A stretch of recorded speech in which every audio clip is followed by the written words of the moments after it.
So there are rumors about Jalen Green being discussed in trade talks. Is this good for the Rockets? I'm going to give you my thoughts on that. Tap in right now. Enjoy.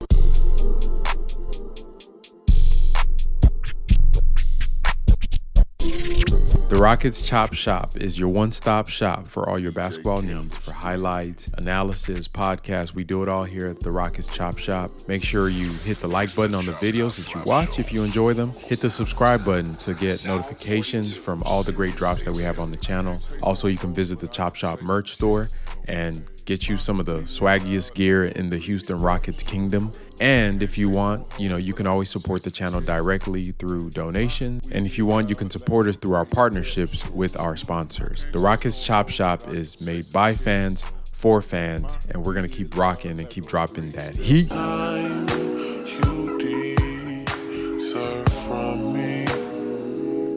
This is something I know.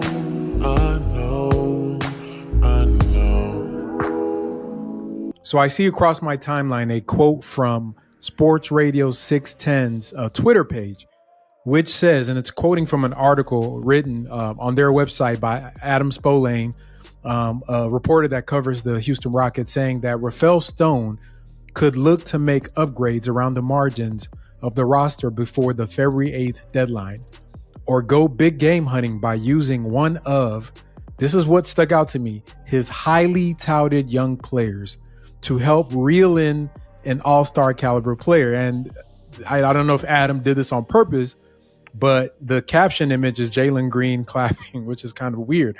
And then, okay, little throwaway line, touted young star. Who could that be? I don't think their team's touting Jalen Green right now. I don't think their team's touting Jabari as much, maybe a little bit more. The two touted players I could think of on that are young are Şengün and Tari, right?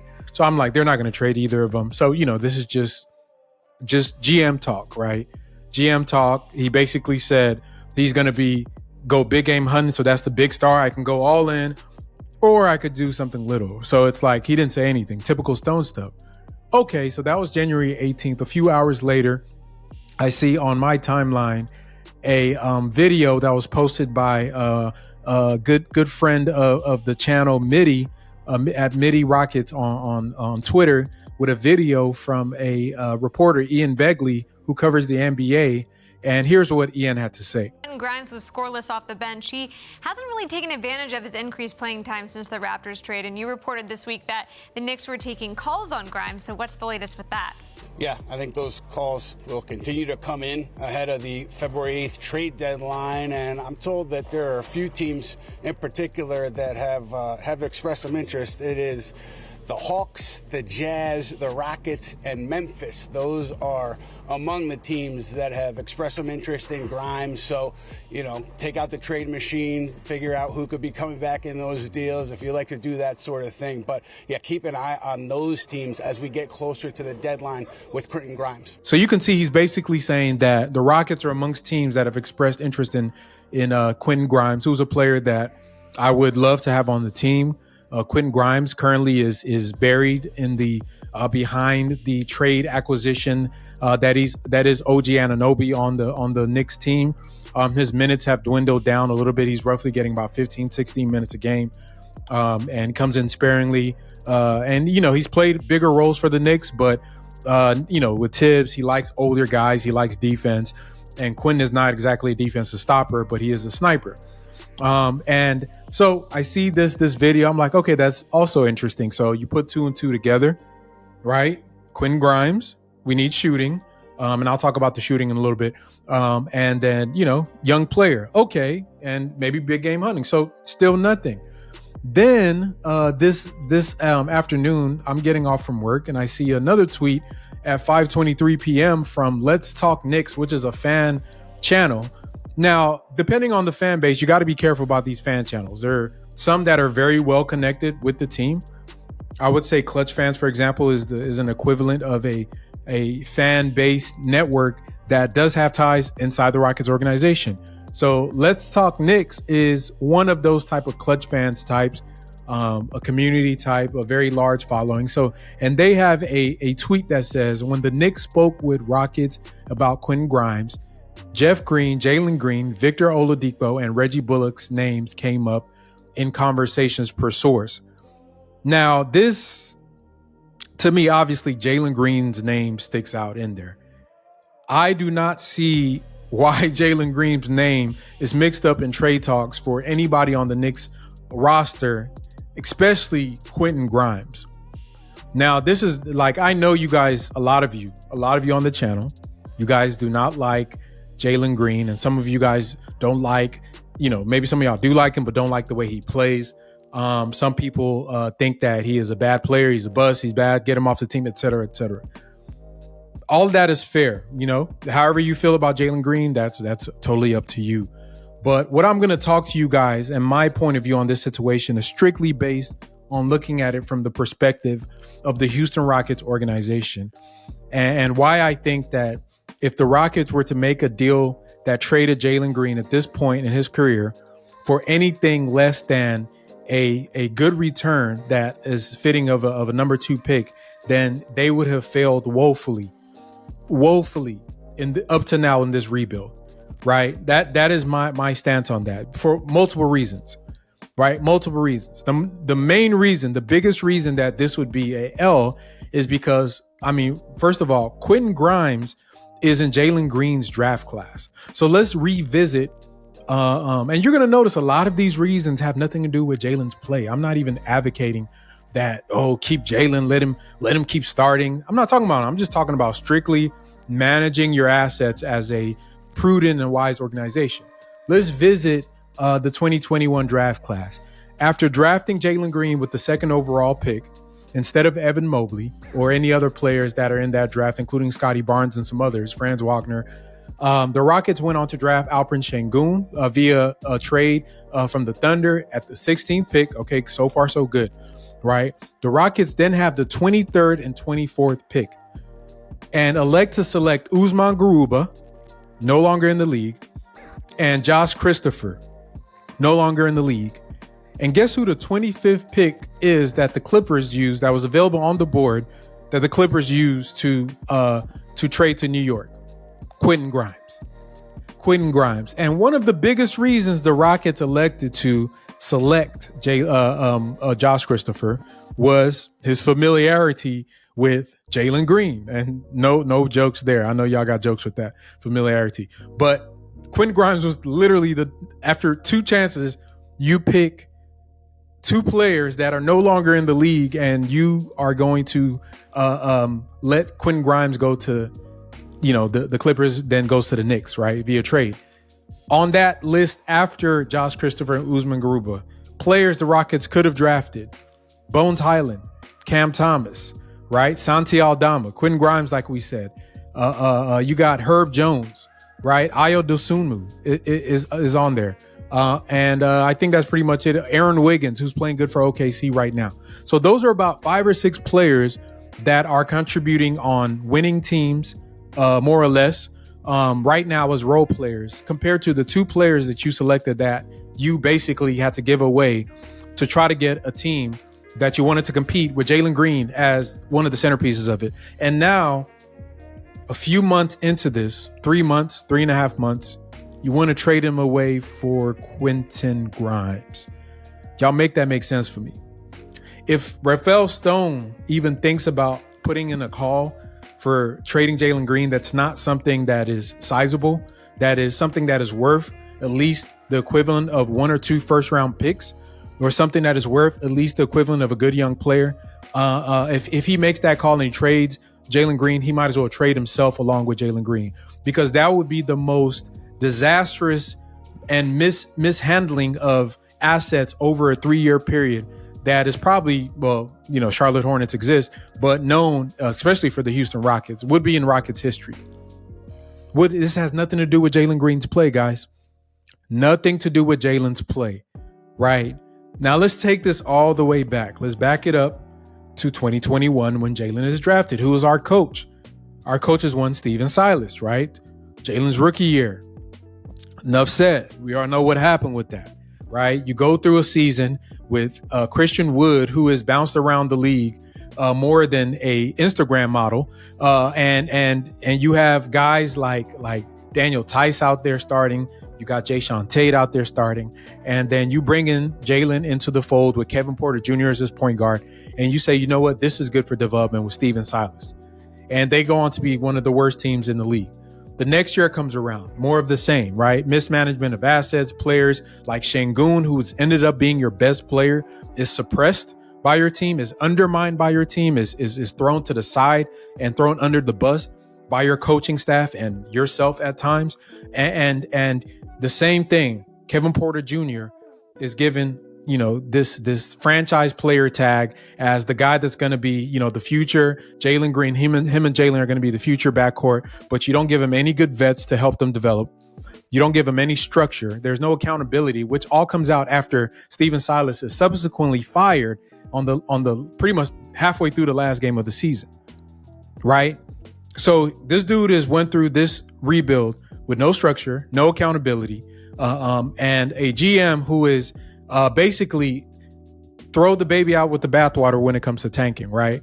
So I told you guys, Space told you guys, a lot of us has told you guys that tanking is just winning or losing games. That has nothing to do with development. Tanking has nothing to do with structure, with discipline, with accountability, with running back on defense. That has nothing to do with tanking. Good teams tank all the time, right? They know when to turn it on, to turn it off, right? Good teams tank all the time, right? So you've ignored development for 2 years to the tune of having a JJ Redick get on a podcast and call Jabari basically a guy drowning in an ocean without a life vest, to give us an analogy for what it's like for him to be on this Rockets team, to the point where Jabari's dad had to step in and start training his son because he didn't trust the coaching staff to do so.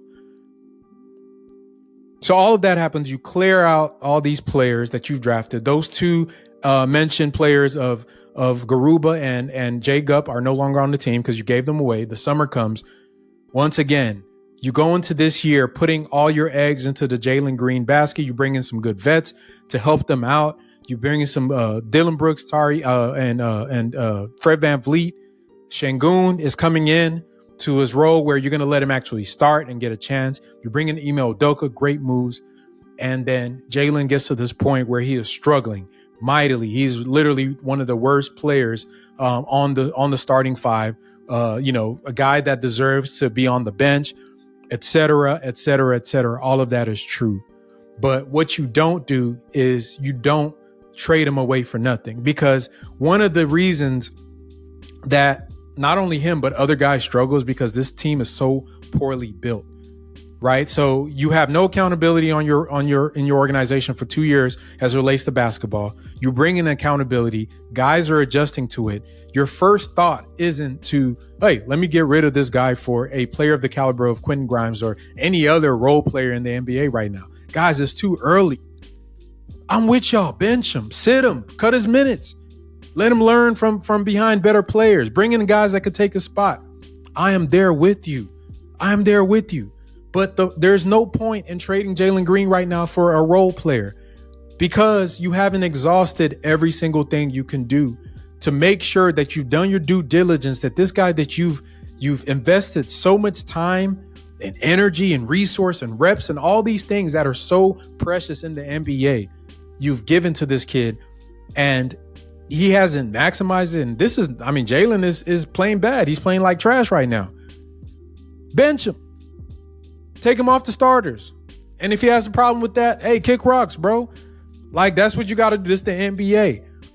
But what you don't do is you don't give him an opportunity to be everything he can be, because that is so short-sighted.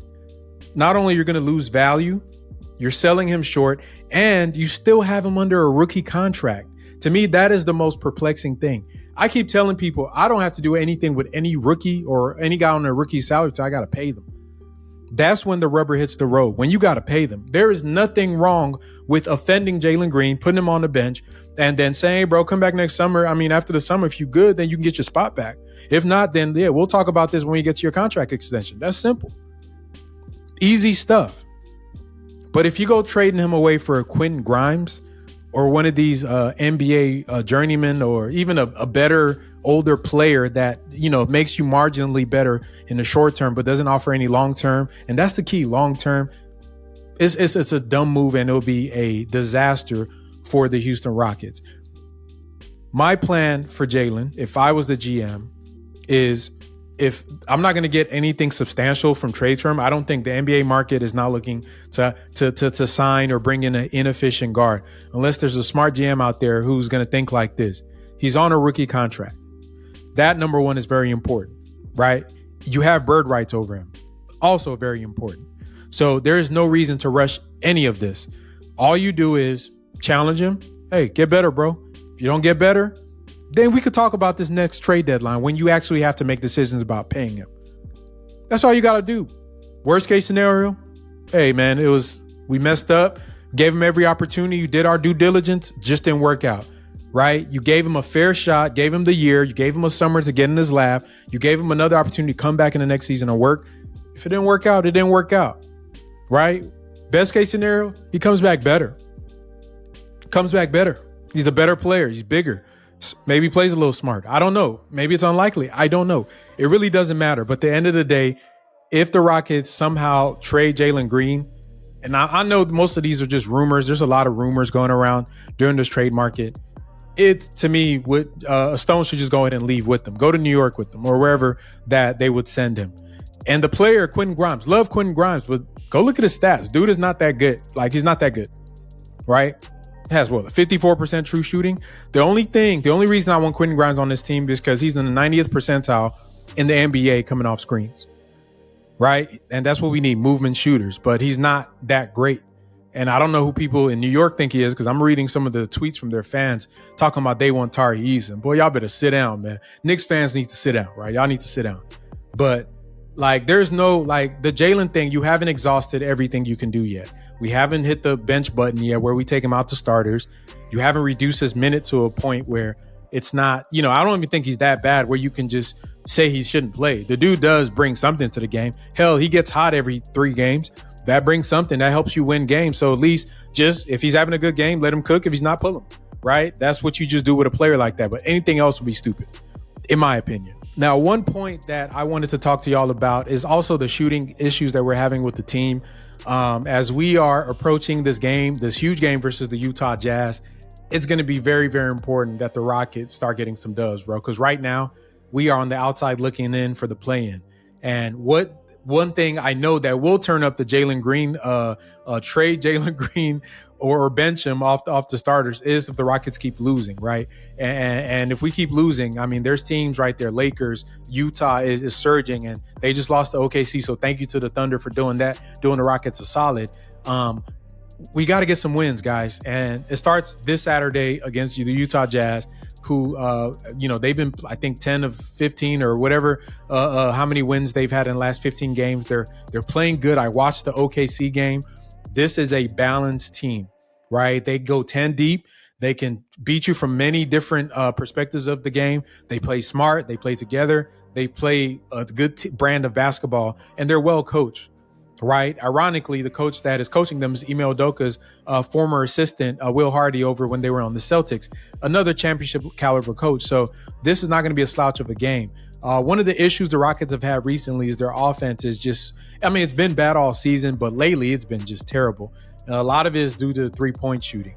I went through and looked at the stats for the Rockets on their open and wide open three-pointers. So open threes in the NBA.com are defined by threes that are with the closest defenders between 2 to 6 feet, which is a pretty significant distance, right? For an NBA player, that's pretty much a practice shot. And a wide open three is our threes that are shot with the closest defender 6 feet away, 6 feet or longer, which is a practice shot.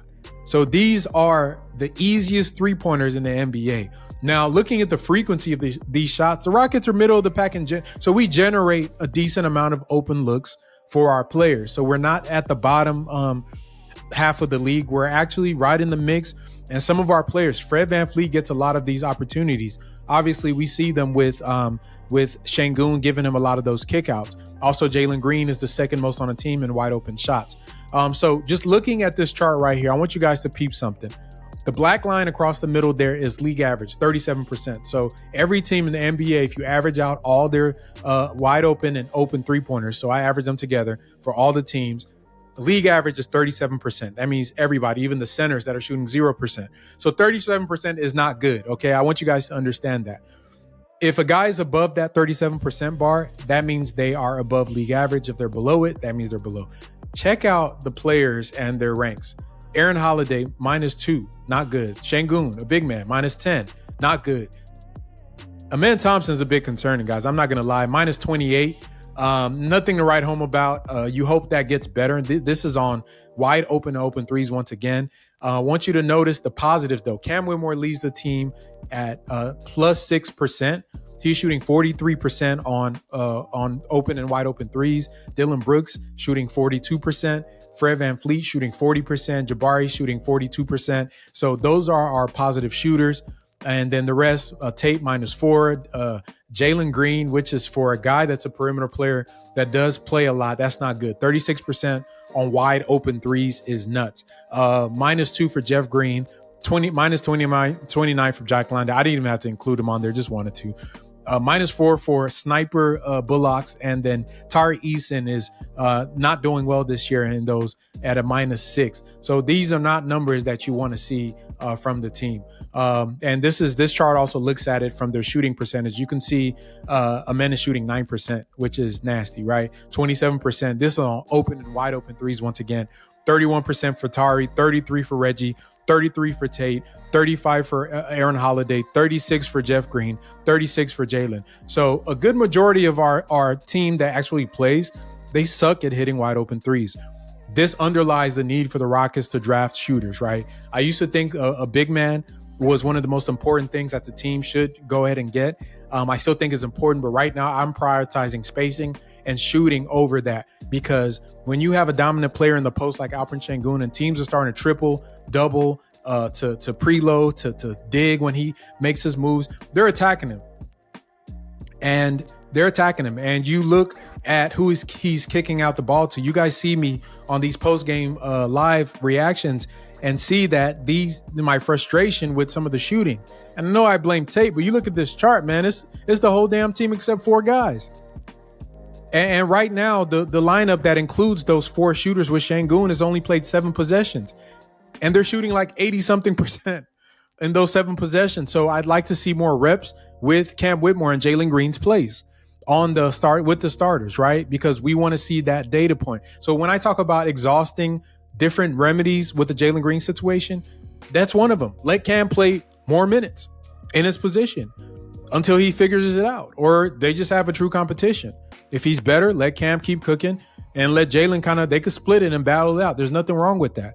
But I'm not trading the dude just because he's shooting 36% on wide open threes, because he's only 21 years old. Somebody had asked me just a few minutes ago on Twitter, if Jalen was doing this 30 years ago, do you think he'd be playing? My response was, 30 years ago, Jalen Green would be a junior in college, right? You cannot tell me that there's a 21-year-old in this world in any job that they're going to stop developing at 21. No human does that. Even as a regular person, you get smarter the older you get. Duh. I always make a joke about young men that you really don't get your brain as a young man until you hit about 25. So the Rockets don't have to do anything with him. But let me get back to this.